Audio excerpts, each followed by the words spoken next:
አሰላሙ አለይኩም ወራህመቱላሂ ወበረካቱ። ቤተሰብ አሁን የማሳየችው ሀላ ነው። ዝብደውን አሙቄ ዱቄት ጨመርኩበት። ከዛ ከዱቄቱ ላይ ተምር ነው የጨመርኩት ማለት ነው።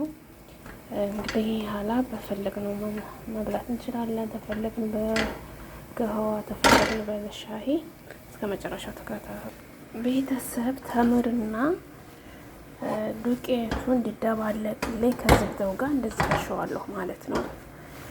ያኔ በደንብ ይደባለቃል ማለት ነው። እሳት ላይ አድርጌው